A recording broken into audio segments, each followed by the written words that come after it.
Now let me give you a little simple formula for goal setting. Okay?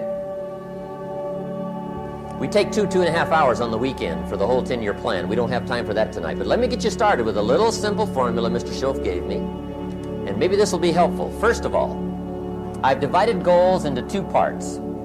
First is long range. Long range goals. That's your dreams. Your dreams for the next 3, 5, 10, 20, 30, 40 years. Actually, the rest of your life. Your dreams. You've got to keep dreaming. Ronald Reagan, president, said to the joint session of Congress a few weeks ago, the Republic is a dream. And if we don't keep dreaming, we will lose the Republic. Your better future is a dream for yourself and for your family. Where do you want to go? What do you want to do? What do you want to be? What do you want to see? You've got to dream dreams. There's a Bible phrase that says, without dreams and visions, people perish. You've got to have something to go for that inspires the heart and the soul. Dreams. From the children of Sanchez, it says, take the crumbs from starving soldiers, they won't die. Take the bread from hungry children, they won't cry. But without dreams, we all will die. You've got to dream. Don't lose your dreams. For yourself, for your future, for your family, the dreams of love and enterprise and travel and doing things, becoming something unique on your journey here. Don't lose your dreams. Do some dreaming. That's long-range goals. You've got to have those. So that's number 1. Here's the second part of goals, short-range. Short-range goals. That's your goals for tomorrow, this week, this month, this year, the immediate future. We call these confidence builders. Because if you set up something short-range, go for it. Get it. Latch onto it. Work hard. Accomplish it. That starts building your strong feelings to go for your dreams. Now, I've divided goals into 3 categories. Here they are. Number 1 is economic. That's your goals for money, income, business, profits, production. Economics. Make sure you've got your economics well planned. Economics plays a major role in everybody's life. Economics is major, which means it ought to be meticulously well planned for tomorrow, this week, this month, this year, long range. What if you asked somebody tomorrow if you could see their meticulously well-planned list of economic goals? What would they probably say? They'd say, you some kind of a nut? You must be weird. Hey, I found out what success is. Success is doing what the failures won't do. Make sure you've got your economics well planned. It'll put you in the top 5%. One of the key little subjects we talk about on the weekend is the 7 fundamentals for wealth and happiness. And that's one of them, well-planned economics. It's a fundamental if you want to do well. Join the top 5%. Anybody in this room can join the top 5%, if you will. Now here's the second category of goals, things. Make a list of the things you want. And on my list of things, now I put everything. Little things as well as major things. Doesn't matter how small it is, it goes on my list. I used to just put major things, cars, homes. I don't do that anymore. I now load my list with everything. Everything. And the reason is, part of the fun of having a list is checking it off. That's it. Boy, at the end of the day, if you can go, got it, got it, got it, got it, got it, got it, whatever it is, right? You get into the habit. So load up your list, the things you want. Now, when you check off something major, celebrate. That's an important point to make. Celebrate your achievements. Live it up. Have a party when you reach something you've worked for a while. See, we all grow from 2 experiences. One is called the pain of losing. The other one is called the joy of winning.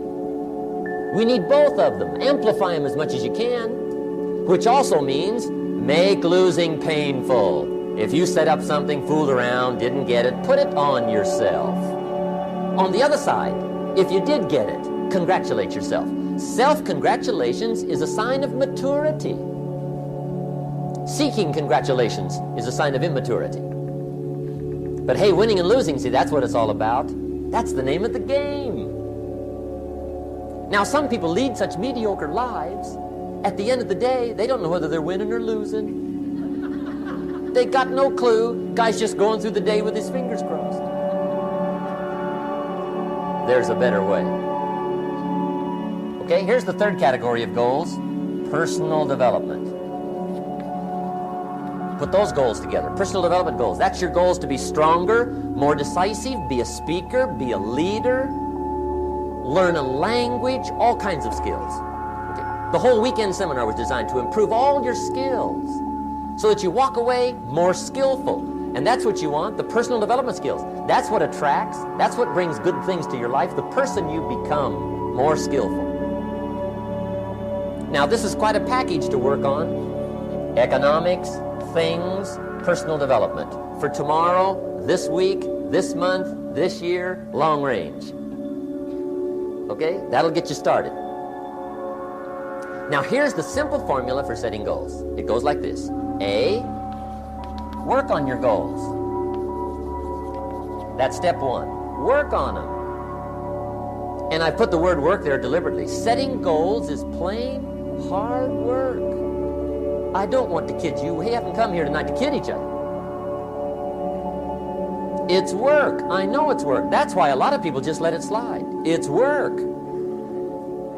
Many people work hard on their job, but they don't work hard on their future. They just let that slide. And the work involved is making plans. I know most people don't. I understand that, but don't let that be you. Guy says, well, yeah, you work where I work, but the time you struggle home, it's late. You got to eat a bite of supper, watch a little TV, get to bed. You can't sit up half the night. Plan, plan, plan. And the guys behind. Good worker, hard worker, sincere. But you got to be better than sincere, working hard. You've got to be better than a good worker. You've got to be a good planner. Somebody once wisely said, the people who fail to plan are planning to fail. Well said. So work on your goals. Here's step 2. Write your goals down. That's so important. I teach my staff around the world, put your goals in your journal. Because one of the major people you want to study is yourself. So here's the list of goals I put together 3 weeks ago. Here's the list of goals I put together 2 years ago. Here's some of the changes I made, rearrangement of my priorities. I scratched these off, I put these on, I've gotten these. Study your accomplishments, study what your desires are. Put them on paper, write them down. Here's another reason for writing your goals down. It shows you're serious about doing better.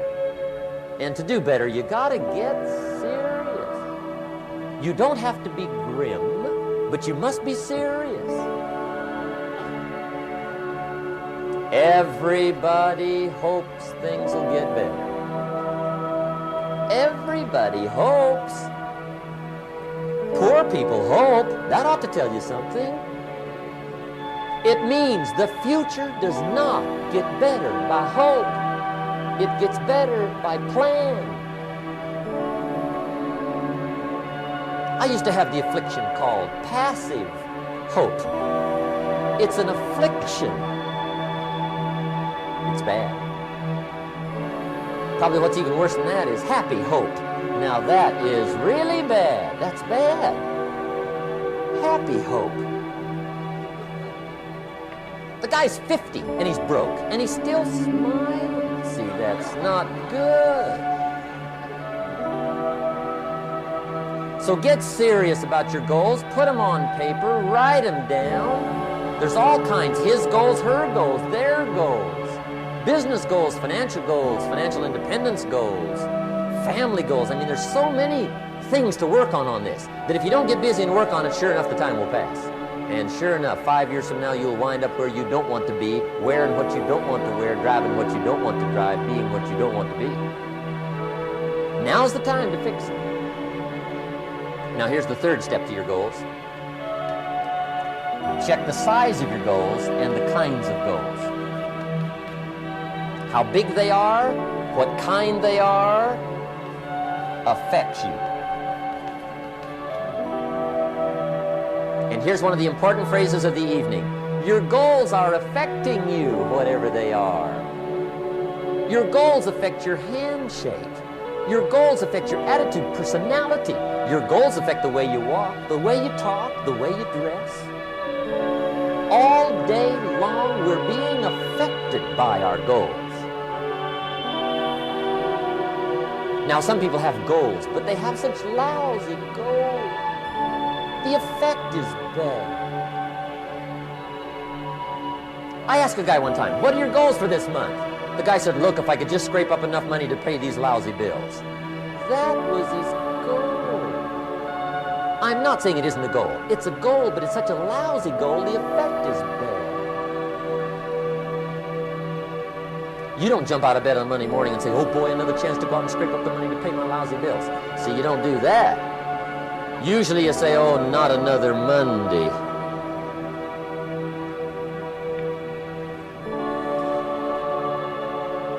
And some people have so given up on life, they have joined the thank God it's Friday club. How sad. Surely those are the same people, when life is over for them, will say, thank God it's over.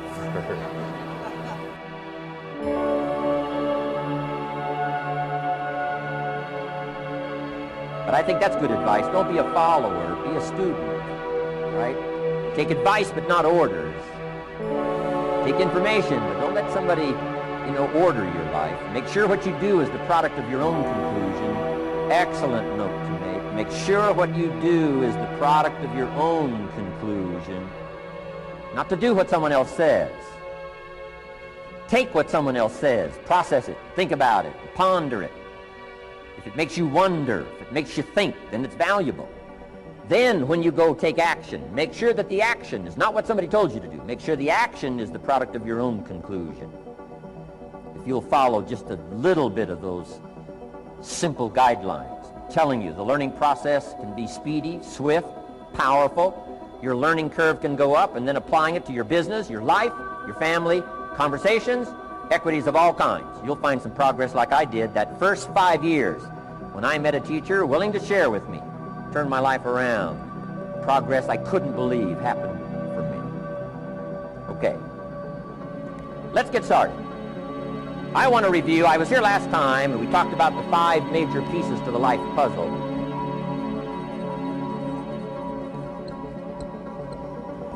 And I just want to review those because it lays such a good foundation for all the rest that I want to share with you today. We got a lot of subjects to cover, so we're going to go rather swiftly, okay? Put on your mental track shoes here and run with me today, because I'm going to deal mostly in concepts. Expect you to, fill in a lot of the details, because I got a lot to share. I want to get through it all. But let's lay this foundation again of the 5 major pieces. Happens to be the title of my latest book. But I think it is so valuable in laying a foundation. It's some of the things I learned between ages 25 and 30. The teacher who taught me so well. He dealt in these fundamentals, we call these. Fundamentals. We call these basics. Basics for sports, fundamentals for sports, fundamentals for your business, fundamentals for the way you deal with your family, a few simple things, a few basic things that if you practice every day can make all the difference in the world, how it works out. I boiled it down to 5 major pieces to the life puzzle. Let's just review those. Number 1 is philosophy. Philosophy, as I taught the last time I was here, philosophy, in my personal opinion, is the major determining factor in how your life works out.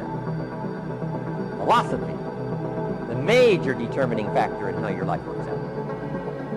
Philosophy.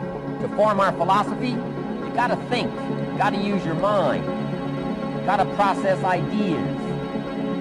This whole process over a lifetime, starting way back here when we were children, schools that we've attended, our parents, our experiences, all this stuff that we've processed by the thinking process helps to develop our philosophy. And in my opinion, each person's personal philosophy is the major factor in how your life works out. Here's what I called it in that last presentation when I was here. It's called the set of the sail. Each person's personal philosophy is like the set of the sail. Now, I used to think it was circumstances that ordered my life. If someone would have asked me at age 25, Mr. Rohn, how come you're not doing well? Pennies in your pocket, creditors calling, nothing in the bank, behind on your promises to your family, you live in America, 25 years old, got a beautiful family, every reason to do well, and things are not going that well for you. What is wrong here? It would not have occurred to me to blame my philosophy. I mean, it would not have occurred to me. Saying, well, I got this lousy philosophy, and that's how come I got pennies in my pocket and nothing in the bank, and things aren't working well. That would not have occurred to me. I found it much easier to blame the government. Much easier to blame the tax problem. I used to say taxes are too high. Top tax rate when I first started paying taxes, 91%. Back then, when your income reached a certain level, all your income over that, 91%. So I used to say that's too high. Now, the top tax rate's about 33%. But people are still saying what? Taxes are too.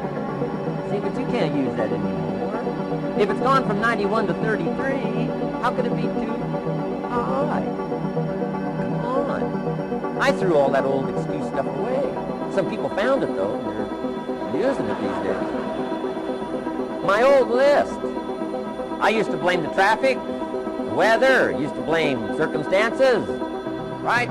People say I'm too tall, I'm too short, I'm too old, I was raised in obscurity, raised on a farm, parents with modest means, all the stuff. If you were to ask me, how come you find yourself here, Mr. Rohn, age 25, living in America, land of abundance and opportunity, pennies, zero in the bank, not doing well, creditors calling, it would not have occurred to me to blame my philosophy. I found it easier to blame the company policy. I used to say, if this is all they pay, how do they expect you to do well? So I figured that, my future was going to be tied to what everybody else was arranging, the economy, and, right, interest rates. I used to say things cost too much. That was my whole explanation, not my philosophy, until my teacher taught me better that this is where the problem was, my own personal philosophy. Here's what's exciting about each person's personal philosophy. That's what makes us different than dogs and animals and birds and cats and spiders and alligators. That's what makes us different than all of the life forms. The ability to think, the ability to use your mind, the ability to process ideas, and not just operate by instinct. In the winter, I'm telling you, the goose can only fly south. What if south doesn't look too good? Tough luck. It can only fly south. But see, human beings are not like a goose. Can only fly south. I mean, you can turn around, go north, you can go east, you can go west, you can order the entire process of your own life. And we do that by the way we think. We do that by exercising our mind. We do that by processing ideas and come up with a better philosophy, a better strategy for our life, goals for the future, okay? Plans to achieve those goals. All this comes from developing our philosophy. Philosophy helps us to process what's available. Well, when we get here, we got seed, and we got soil, and we got some rain, and we've got some what? Sunshine, and we've got some seasons, and what? The miracle of life. Now, the key is, what do you do with all this stuff? How do you turn all this stuff that's available here into equity and promise and lifestyle and dreams and future possibilities? All of this that's possible now with human beings, how do you take all this stuff and turn it into this equities and values? Well, it starts with philosophy. What is the seed? What is the soil? What is the sunshine? What is the rain? Is it possible to take some of each of all the stuff that's available and turn it into food, and turn it into value, and turn it into nourishment, turn it into something spectacular and unique that no other life form can do? And the answer is yes. But you cannot deal with all this stuff and what to do with it unless you start refining your philosophy. Think, use your mind, come up with ideas, and strengthen your philosophy. So the seed and the soil and the rain and the sunshine, this is called, the economy and the banks and the money and the schools and everything that's available out there, processing information, what to do with all that, and turn it into equity and value. That is the major challenge of life, my personal opinion. So each person's personal philosophy now is going to determine what you're going to do with seed and soil and sunshine and rain and miracle, the change of seasons. That's it. My personal opinion.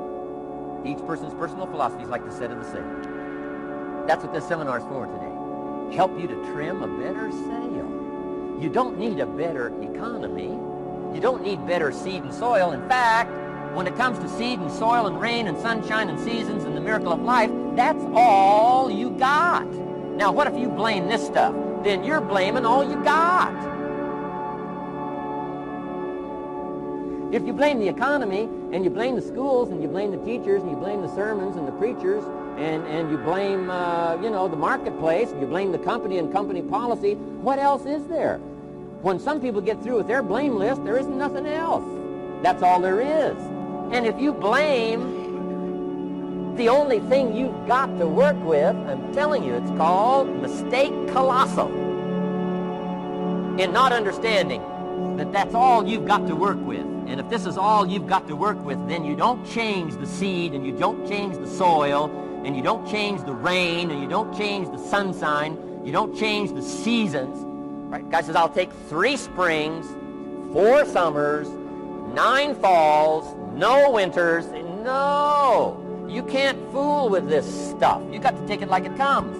Then what do you change to make your life work well? You got to start with your philosophy. Guess what I had to do at age 25 in order to change my own future? I had to change my mind. I had to change my thinking. I had to change my philosophy. I was messed up on what was causing my problem. And once I got that straightened out, that all the stuff I blamed, the government and taxes and the marketplace and the economy and things cost too much, negative relatives, cynical neighbors, once I got rid of that and started going for where the real problem was, which was me, I'm telling you, my life exploded into change. My bank account changed immediately. My income changed immediately. My whole life took on a whole new look and color immediately. And the early results I got from making these philosophical changes tasted so good, I've never stopped the process from that day until this. And I'm telling you, with a little consideration of the refinement of your sail, by setting a better sail, refining your philosophy, your whole life can start to change from today on. You don't have to wait till tomorrow. You don't have to wait till next month. You don't have to wait till spring. You don't have to wait till 93. You can start this whole process immediately. I recommend it. Now, some people do so little thinking, they don't even have their sail up. I mean, you can imagine where they're going to wind up at the end of this week, at the end of this month, at the end of this year. Now's the chance to change, process all this information. So number 1 is philosophy. Okay. And we dealt with all that, where we get ideas from personal experience, from other people's experiences. I don't want to get into all those details because we covered that the last time I was here. But philosophy, that's number 1, my personal opinion. Each person's personal philosophy. Here's the definition of success and failure. Just make this note. Here's failure. A few errors in judgment. Repeated every day. Now, you can automatically assume, Mr. Owen, I say, I can understand that. A few errors in judgment repeated every day. For 6 years?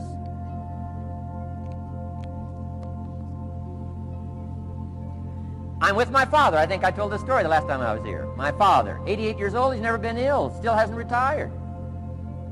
Not long ago, midnight, we're getting ready to go to bed. We've drilled a new well, got some extra water, got some more acres going. He's all excited. At midnight, we're getting ready to go to bed. My father's eating what he calls his midnight snack. A little bite to eat before you go to bed. Don't have to go to bed hungry. And I'm watching him eat this midnight snack. Guess what he had? An apple, a few graham crackers, and a glass of grapefruit juice. I said, no wonder my father's so healthy. My mom taught us all those good health practices. Taught me when I'm growing up, right? I'm an only child. I've never been ill. Passed the big 5-0 some time ago. My 2 daughters, 32, 33, never been ill. My grandkids, never been ill. I'm telling you, the legacy lingers on. As I watched my father have this midnight snack, suddenly it occurred to me. I know that's part of it. An apple, what? A day. That's gotten to Dallas-Fort Worth, right? An apple. An apple a day keeps the doctor away. Good question for this intelligent audience. What if that's true? You say, well, Mr. Rohn, if that's true, that would be easy to do. Then what's the problem? It's easy not to do. It's easy not to adopt it as your own personal philosophy. Or the guy messed up the saying. Guy says a Hershey bar a day. Say, no. No. You've been watching too much television. It is not Hershey bar. You got to be smarter in philosophy than to fall for the Hershey bar a day when it's an apple a day. You got to be smarter than that. And if you make that kind of an error in judgment every day for 6 years, I'm telling you, it'll accumulate into disaster.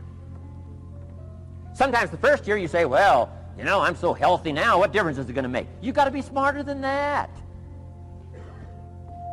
Just because disaster doesn't fall on us at the end of the first day doesn't mean disaster isn't coming. You got to be so smart that you look down the road and say, will the errors in my present judgment of philosophy, what's that going to cost me in 1 year, 6 years, 1 month, 6 months? I'm telling you, the money cost and the health cost and the success cost is too gigantic if you'll look down the road a little ways and say, are there errors in my current judgment like an apple versus a Hershey bar? Is that just a good illustration of some of the rest of my errors in judgment? If it is, that's where I found myself at age 25. I started working when I was 19. I met my teacher who helped turn my life around when I was 25. That's 6 years. At the end of the first 6 years of my economic life, I've got pennies in my pocket. I've got nothing in the bank. The creditors are calling saying, hey, you told us the check was in the mail. I'm embarrassed. I'm behind on my promises. I live in America. I'm 25-year-old American male. I got a nice family, every reason to do well. And I'm messed up. Now, what's messed up? I used to think it was the community that was messed up, and the country was messed up, and the government was messed up. If those Democrats ever get in the White House, that'll really mess things up. If the Republicans stay in power, that'll really mess things up. The economy was messed up. Interest rates are messed up. I thought all this stuff was messed up. Then I found out that's not what was messed up. I was criticizing the only thing I had to work with. What was really messed up was my own personal philosophy. My own errors in judgment in my own personal philosophy brought me in 6 years to pennies in my pocket, nothing in the bank, and trying to explain why I wasn't doing well living in America, 25-year-old American male, got a family, every reason to do well. Now, once I understood this, here's the formula for failure: errors in judgment, being lax about developing your own personal philosophy. I'm telling you, it's called accumulated disaster. It doesn't matter whether it's your health or your bank account. Guy's got an empty bank account, probably has high cholesterol. Why? Over the last 6 years, he never paid attention to either one. And it doesn't matter whether it's a dollar, or whether it's your money, or whether it's your cholesterol count. All you got to do is commit the errors, and just because disaster doesn't fall on you at the end of the first day that you don't eat an apple. You say, well, I didn't eat an apple today, and tonight I'm not ill. Well, you got to be brighter than that. Someday you got to leave first grade. The reason we make those first grade desks so small so they won't fit at age 25. I mean, right? You don't belong here anymore. Come on. Now let me give you the secret to success. The formula for failure: a few errors in judgment repeated every day for 1 month starts the weakness, starts the disaster process. You can imagine what happens in 6 years. Now here's the formula for success: a few simple disciplines practiced every day. And you've started a whole new process called a whole new life. A few simple disciplines practiced every day. And if you decide today to go for the apple instead of the Hershey bar, I'm telling you, you have begun the process of turning your life around. And if you keep up that process, not only with your health habits, but with your money habits and with your communication habits, with your sales habits and management habits and every other habit that you got, if you'll start that process, eliminate the errors and replace it with disciplines practiced, I'm telling you, you can start this process of life change immediately. After today, you don't ever have to be the same again. Only by choice. You don't have to walk out of here the same as you walked in today. Only by choice. You can start a whole new process. And you say, well, Mr. Owen, is it that simple? Yes, it's that simple. Where else would you start but with an apple? You don't have to start with something staggering. What if you should be walking around the block for your good health and you don't? What'll that do in 6 years? I'm telling you, the word is disaster. You could and you should and you don't. Here's an even stronger word. You won't. I mean, don't might mean you're careless. Won't probably means you're stubborn. And either one's called disaster. Could, should, don't. I'm telling you, that's why at the end of 6 years, I found myself with pennies in my pocket, nothing in the bank, creditors calling. Could, should, won't. Could, should, don't is called disaster. Now, how do you change all that? The next 6 years, I got rich. The next 6 years, I became a millionaire. By the time I'm 31, I'm a millionaire. How about that? You say, well, Mr. Rohn, what happened? Well, strangely enough, during that second 6 years of my economic life, the government was about the same. I'm telling you, taxes were about the same. My negative relatives were the same. I'm telling you, the economy was about the same, and prices were about the same, and everything else was about the same. Circumstances were about the same. Then how come I got rich? How come I totally changed my life? I was not the same. Somebody says, well, what did you go to work on to do all that? I started with my philosophy. I started amending my errors by doing some better thinking, changing my mind, coming up with ideas that I didn't have before I met my teacher. And once that whole process started for me, I'm telling you, I changed my whole life. Within a 6-year period, I was never the same. And I've kept up that process all these years. One of the reasons why I'm here is to continue my craft. I don't want the day to come someday somebody says, you should have heard Jim Rohn 10 years ago when he was really terrific. Guess what I want people to say? I heard him 10 years ago, but you should hear him now. I'm telling you, the man works on his craft. I'm telling you, the man's done some extra reading. I'm telling you, the man doesn't miss a trick. I'm telling you, he's worked hard on himself. That's why he's able to deliver like he does. The same thing can happen for you as a teenager. It can happen to you as a mother, as a father, as a business person, as a salesperson, running a business. Doesn't matter. Management, wherever you find yourself. This is the process called personal change. And what I say to start with is, start with your own philosophy. Your philosophy is going to determine whether or not you go for the disciplines or continue the errors that's called potential disaster. And everybody has it within their power. Well, it was so happy for me to find out at age 25, Mr. Shove said, Mr. Rohn, you don't have to change countries. But you do have to change philosophy. And if you'll change philosophy, not country, you can turn around your income, you can turn around your bank account, you can turn around your skills, you can become capable, powerful, sophisticated, healthy, influential, all the other equities that you could possibly want out of your life, using the only stuff there is and not trying to change any of this stuff. Appreciate all of this stuff with all of its ups and downs, with all of its mystery of why it works and sometimes it doesn't work. Don't challenge this. You don't have to ask for another planet. You don't have to ask for another country. Just ask for another book. Ask for another seminar. Ask for another idea. And you can start this whole process of personal life change. Now, I could spend the whole day on philosophy, because that's where it is. If I could get you intrigued with that enough to study it, enough to ponder it, to where you would pick up the commitment like I did and say, hey, as simple as an apple a day, as simple as a walk around the block, why not start right there? If you don't start there, where else are you going to start? Might as well start where it's easy, and then go to the more complicated disciplines. Because if you can't handle the complicated, the simple disciplines, how can you handle the complicated ones?